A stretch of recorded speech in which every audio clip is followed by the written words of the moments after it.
tu disseste: conheço-te por teu nome, também achaste graça aos meus olhos. Agora, pois, se tenho achado graça aos teus olhos, rogo-te que agora me faça saber o teu caminho, e conhecer-te-ei, para que ache graça aos teus olhos, e atenta que esta nação é o teu povo. Disse, pois: irá a minha presença contigo, para te fazer descansar. Então disse-lhe: se a tua presença não for conosco, não nos faça subir daqui. Como, pois, saberá agora que tenho achado graça aos teus olhos, eu e o teu povo? Acaso não é por andares tu conosco, e separados seremos, eu e o teu povo, de todo o povo que há sobre a face da terra? E o versículo 17: então disse o Senhor a Moisés: farei também isso que tens dito, porquanto achaste graça aos meus olhos, e te conheço por nome. Amém, meus irmãos? Pode se sentar, por gentileza, desocupe as suas mãos, bate palmas para Jesus. Agora é Ele nessa noite. Graças a Deus. A Ele a honra, a glória, o louvor e a adoração. Como Paulo escreveu aos Romanos, capítulo 11, verso 36, porque dele, por Ele e para Ele são todas as coisas. Irmãos, eu quero, antes de começar a pregar, louvar a Deus pela vida dos irmãos da igreja do Senhor reunida aqui nessa noite. Temos a ausência. Eu quero falar sobre a presença de Deus. Sobre a presença de Deus. A presença de... Me ajuda aí, a presença de Deus aqui nessa noite. Irmãos, há uma grande diferença entre a presença do homem e a presença de Deus. A presença do homem, irmãos, às vezes a presença do homem, dependendo da pessoa, dependendo de quem for, às vezes a presença do homem incomoda.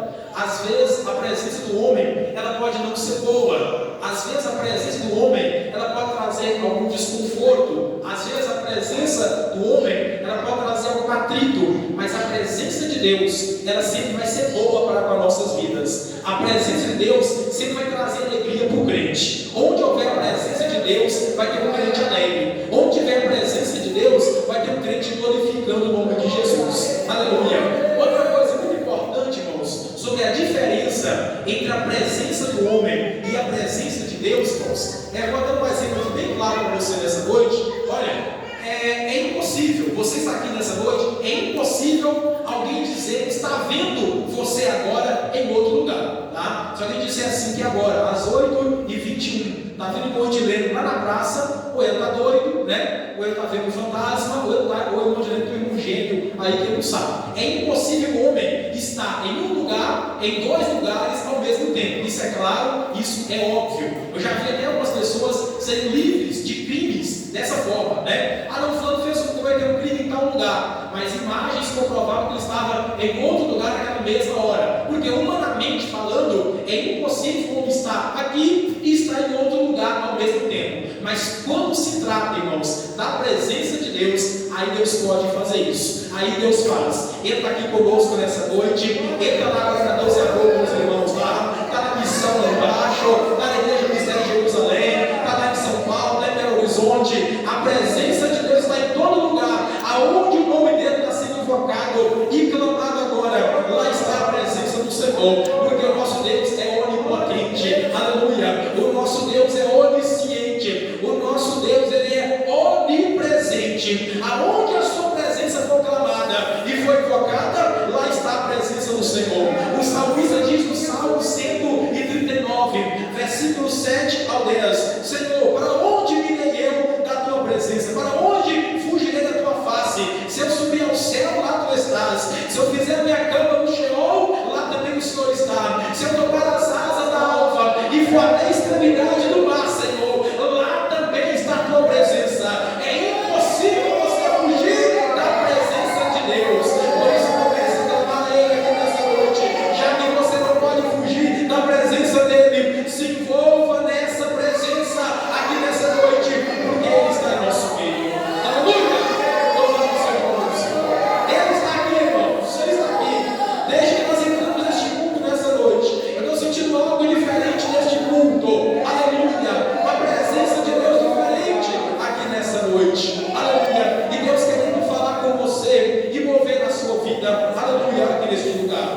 Irmãos, mas fato é que adentrando aqui dentro do texto que nós, ora, acabamos de ler, dentro aqui do contexto, meus irmãos, que nós lemos, nesse contexto aqui, Deus estava, irmãos, irado com o seu povo. Deus estava irado, bravo com o povo de Israel. Por quê, meus irmãos? Porque nós sabemos que Deus, Ele tirou o seu povo da terra do Egito com o braço forte, com todo o poder. E durante, meus irmãos, a peregrinação do povo de Israel rumo à terra prometida, aqui neste ponto da história, certa feita, quando Moisés, ele sobe no Sinai para falar com Deus, porque era algo comum que Moisés costumava fazer. Êxodo 33:11 fala que Deus falava face a face com Moisés, então era algo normal Moisés subir no monte para falar com Deus. O texto vai dizer, irmãos, que o povo vai e perde a paciência, o povo se rebela por causa da demora de Moisés, e coisa, meus irmãos, que Deus não se agrada, que Deus não gosta é abominação, coisa que Deus não gosta é erro, coisa que Deus não se agrada é pecado, coisa que Deus não se agrada é rebeldia no meio do seu povo. Isaías capítulo 59, versículo 2, a palavra do Senhor nos diz que as vossas iniquidades fazem separação entre vós e o vosso Deus,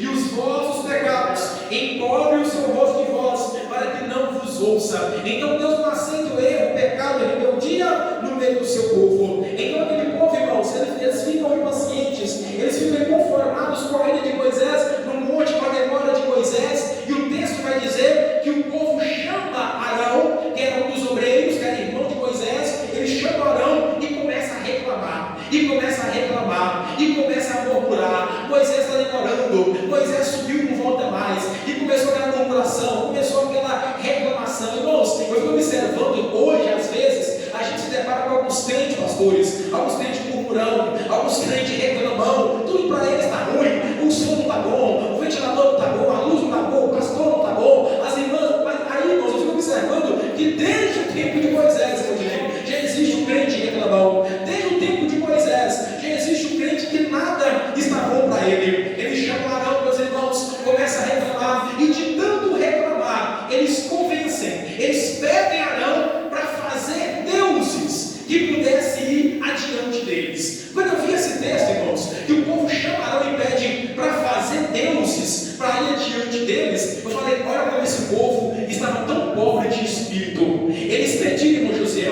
para Arão fazer deuses para ir diante deles. Espera aí, os deuses que eles queriam tinham que fazer, tinha que fabricar os deuses para ir diante deles. O texto é bem claro, tinha que fazer, tinha que construir os deuses para ir diante deles. Aí eu pergunto para você aqui nessa noite, quem foi que fez Deus? Quem foi que construiu Deus? Aleluia! Quem foi que deu vida para Deus? Quem foi que inventou Deus? Quem foi que fabricou o nosso Deus? Lá no Gênesis capítulo 1, versículo 1, a Bíblia diz: no princípio criou Deus o céu e a terra, ou seja, no princípio ele já existia. João capítulo 8, versículo 58, Jesus diz: antes que Abraão existisse, eu sou. Então no princípio ele já estava, no princípio ele já existia.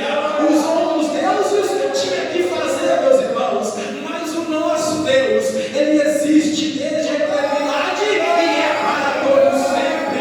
Louvado seja o nome do Senhor. Ele existe para todos sempre. Não precisa fabricar o nosso Deus, fazer deuses, porque o nosso Deus existe para todos sempre. Adoro o nome santo dele aqui nessa noite. Dê glórias ao nome de Jesus. A esse Deus que vive para todos sempre. Louvado seja Deus. Aleluia. Oh, glória. E aí, meus irmãos, o Arão, no momento de vacilo também, ele vai, obedece. Você conhece a história, pega os pendentes, pega os brincos, as correntes, pega o ouro do povo e faz o famoso, quem sabe aí, me ajuda a pregar. Pega os brincos, as correntes, os pendentes, derrete tudo e faz o quê? O bezerro de ouro. Meu Deus. Ai, irmãos, quando Deus viu isso, quando Deus viu o povo fazendo isso, Moisés no monte, conversando com Deus, e Deus, olha só que não é a onipresença. Ao mesmo tempo que ele falava com Moisés, ele viu o povo embaixo. Ao mesmo tempo que ele conversava com o seu servo no monte, ele via, pastor Estranho, o povo lá embaixo fazendo bezerro de ouro para adorar. Aí, meus irmãos, Deus fica irado. Deus ficou tão irado que no capítulo 32 aqui, no versículo 10, o texto fala, meus irmãos, que Deus iria acabar com aquele povo. O próprio Deus fala que iria consumir com aquele povo, meus irmãos. E quando Deus fala no versículo 10 que ele iria consumir aquele povo, a Bíblia diz que Moisés começou a clamar, que Moisés começou a pedir misericórdia. Moisés era um pacífico, era um de Deus. Ele começou a clamar, pedir misericórdia. E Moisés, irmãos, entrou na presença de Deus, clamando mesmo, intercedendo em favor do povo. E o clamor de Moisés moveu em parte o coração de Deus. E a Bíblia diz, Deus diz a Moisés: olha, Moisés, consumir esse povo por agora eu não vou. Porém, vou te dizer uma coisa: eu também não vou mais no meio de vocês. Até aqui a minha presença foi com vocês, mas a partir de agora eu não vou mais no meio de vocês. Eu não vou mais no meio de vós. Capítulo 33, versículo 2. Eu vou enviar um anjo para ir no meio de vós, mas eu não entro mais no meio desse povo. A minha presença não entra mais no meio desse povo. Irmãos, se é hoje, pastor Rafael, se é hoje, muito crente ia gostar. Eu vou mandar um anjo no meio de vocês. Eu não vou mais não, já que assim. Eu mando um anjo. Se é hoje, meus irmãos, muito crente ia gostar. Por quê? Porque hoje, eu sei que aqui não tem, graças a Deus, mas tem crente hoje, irmãos, que adora mais a anjo do que a Deus. É verdade. Tem crente hoje que é culto para anjo, é louvor para anjo, é tudo para anjo, é anjo com bandeja. Meu Deus, a gente prega aqui, irmãos, num culto como esse, num culto de Santa Ceia, a gente fala que Jesus morreu, fala da presença de Deus em nosso meio, e muitas vezes nós não conseguimos nos alegrar tanto. Agora, quando se fala, irmãos, tem um anjo aqui nessa noite, uma bandeja, para lá e para cá, o povo pula, o povo adora, o povo se alegra. Irmãos, peraí, irmãos, o culto deve ser cristocêntrico, o centro do nosso culto deve ser a pessoa bendita de nosso Senhor e Salvador Jesus Cristo.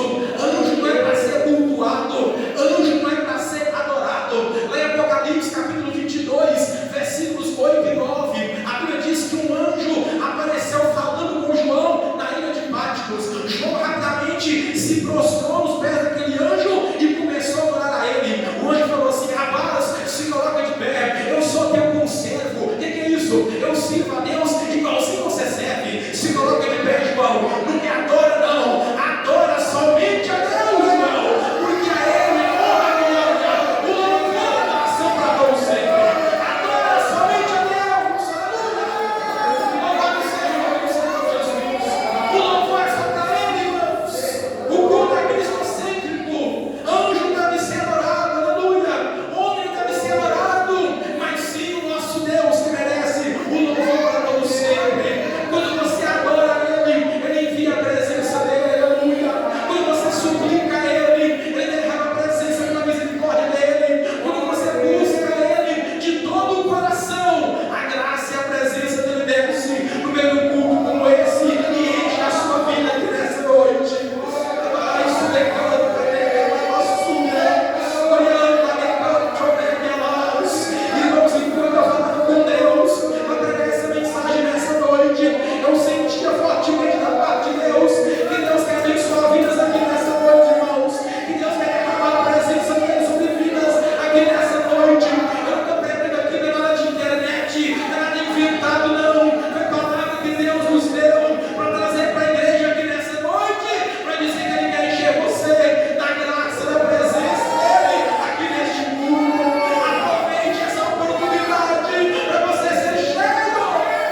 deles. O que Moisés sabia que eles precisavam era da presença do Senhor, porque eles sabiam, irmão Anderson, que sem a presença de Deus eles não podiam fazer nada. João capítulo 15, o versículo 5, a parte B do versículo, Jesus disse: porque sem mim nada podereis fazer. Aleluia. Sem a minha presença você não é nada. Sem a minha presença a igreja não pode nada. Sem a presença de Deus nós não podemos nada. Por isso que Moisés clama, porque ele sabia que o povo não seria nada sem a presença de Deus. Aleluia. E eu digo para você que nessa noite, meus irmãos, talvez o anjo conduzir é até bom, mas ir pelo caminho sem a presença de Deus não dá. Talvez o anjo conduzir é até bom, mas viver sem a presença de Deus não dá. Talvez o anjo conduzir é até bom, mas fazer a obra de Deus sem a presença dele não dá, meus irmãos. Talvez o anjo conduzir é até bom, mas viver nessa terra sem a presença de Deus não dá. Talvez ir para a terra que mana leite e mel é até bom, meus irmãos, mas sem a presença do Deus vivo não tem como ir sem a presença. Não tem como você viver sem essa presença. As irmãs não vivem sem a presença, os irmãos não vivem sem a presença, os obreiros não vivem sem a presença. Nós não podemos viver sem a presença do Deus forte, do Deus poderoso sobre a nossa vida. Aleluia, aleluia, aleluia.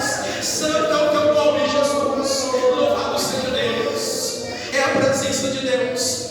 E Moisés, como ele tinha, irmãos, essa intimidade com Deus, no versículo 15, ele clama. O texto diz: então disse-lhe Moisés, dizendo: se a tua presença, aleluia, se a tua presença, Senhor, não for conosco, não nos faça subir daqui. Aleluia. Não dá para entender, meus irmãos, que eles nem iam sair do lugar se a presença de Deus não fosse com eles. Dá para entender que eles, nós não sabemos, eles ficaram 40 anos aproximadamente no deserto peregrinando. Ali, irmãos, se Deus não fosse mais com eles, eles nem do lugar iriam sair, porque Moisés era homem de Deus. Moisés tinha comunhão com Deus, Maria Janine, e ele sabia que se desse mais um passo sem a presença de Deus era perigoso. Ele sabia que se desse mais um passo, se a presença de Deus não tivesse com eles, eles morriam, pereciam no deserto. É por isso que ele clama: ei, sem a tua presença, Senhor, eu não vou. Sem a tua presença eu não irei. Sem a tua presença eu não vou continuar. Irmãos, tem crente que larga tudo, tem crente que faz do jeito dele. Não, eu vou do meu jeito, eu vou pelas minhas forças, pela minha vontade. Não vai na direção de Deus, não vai na presença de Deus. Moisés mostra para nós aqui nessa noite, irmãos, para você romper, para você vencer, para o seu ministério avançar, para a sua vida espiritual crescer cada vez mais e mais, é só com a presença. Quem quer essa presença nessa noite? Ainda mais na sua vida, ainda mais no seu ministério, ainda mais na sua casa, ainda mais no seu ainda mais na sua família. Adore o nome santo do Senhor. Aleluia, Jesus. Glória a Deus. Louvado seja Deus. Aleluia, Jesus. Meus irmãos, aleluia. Eu digo para você que nessa noite, o Senhor mostrou algo dentro dessa palavra que eu não tinha enxergado ainda. O Senhor mostrou algo dentro desse texto, irmãos, que eu não tinha visto ainda. Eu já li esse texto, eu já preguei, já analisei, mas dessa vez, para pregar aqui nessa noite, já acreditar, Deus me mostrou algo interessante dentro dessa palavra, ainda um pouco mais profundo. E se você está ligado, eu imagino que sim, você vai entender, irmãos. O detalhe não é você apenas ter a presença de Deus. O negócio não é só a presença de Deus estar em nosso meio. O detalhe é você valorizar a presença de Deus na sua vida. Eu vou repetir: o negócio não é você, o pastor Rafael é pastor de Deus. O senhor deu muita noção sobre isso aqui nessa noite. Não é só da igreja, pastor, não é só daqui dentro, não. É valorizar a presença de Deus em nosso meio.